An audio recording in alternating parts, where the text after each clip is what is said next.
Hey, this is Carlo at 4GQ TV, and I'm here with. James Arnold Taylor.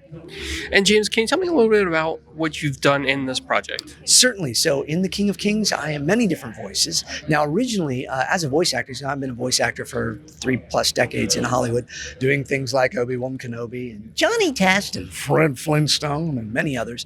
But in this movie, I get to play at least 8 different characters. I play one of the wise men that brings frankincense to the baby Jesus. And I play the scribe to King Herod, who's voiced by Mark Hamill. So we had a nice little Star Wars reunion in there. There's a lot of Star Wars actors in this movie.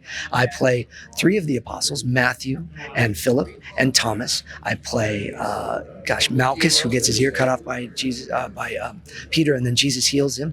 And then I play young Jesus as well, 12-year-old Jesus. So it's very cool. So what was this project like for you? When it comes to research, let's say, right? Did you go into scripture, or did you just stick to the script, or did you know the characters pre-existent to this? Yeah, as a person of faith, and I read the Bible daily, actually. So I'm very familiar with the Gospels and the stories, and I was curious to see how they were going to translate them and tell them in a way where they're combining Charles Dickens' story, where Dickens was, of course, a man of faith, and he wanted his children to know the stories of the Gospels of Jesus, and so he wrote this in 1846. It didn't come out till 1934 because it was such a personal story to him. And then here he takes it, and now we have that as a catalyst for this film to introduce Dickens and his son Walter explaining the story of Jesus to his son. So it's great for all audiences, people even of other faiths, because it's like, well, what is it you believe? I love it because as a Christian, I can then tell the people, watch this movie and you'll kind of see how I believe and why I believe Jesus was who he said he was. So in this film, is there anyone that you draw yourself towards more than other characters? Well, certainly ones that I play in it, I can relate to the apostles because, I spent in Doubting Thomas, right? We're all always filled with doubt. We see God's miracles every day, and yet we take them for granted sometimes too. And so those guys, but then also it was just a great honor to play young Jesus, because that's what we all aspire to be, especially as a Christian. You always that what would Jesus do kind of thing, right? It's like, but I want to walk the same walk. I want to be a light to the world in that way. So beautiful and wonderful to get that opportunity in a very, very small, simple scene to get to do that. Do you have a favorite story from the Bible?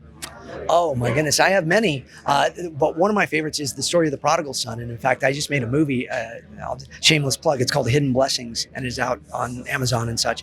And it's the story of the prodigal son, because I've always been touched by that story, because I think there's so many of us that are prodigals, that we walk away from our faith, we walk away from our family, we walk away from whatever, we walk away from the right things. And then the right things come back into our perspective. Will we take those?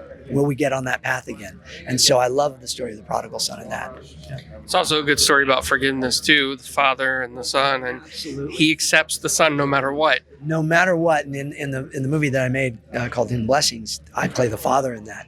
It's a very powerful moment when you have those reunions and stuff, and how do you do that? And knowing that is how God is with us. He is always willing to take us back. So that's a beautiful part. And that's a beautiful thing of what they've told in The King of Kings too.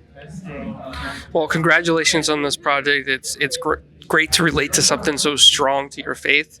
I'm excited to see it as well. And I do have a fun question for you, a little bit off topic, just to make your day fun. Yes. So for our audience, they like to know, do you like pineapple on pizza, yes or no? I do. I actually do. I like the sweet with the savory. I think there's nothing better than that. And if there was like pepperoni and the pineapple, you get both of those kind of together, the salty with the sweet, and it's citrus. Yeah, pretty good. I don't know, old Obi-Wan will use a Jedi mind trick on you. You will like pineapple. Yeah. Well, thank you for your time.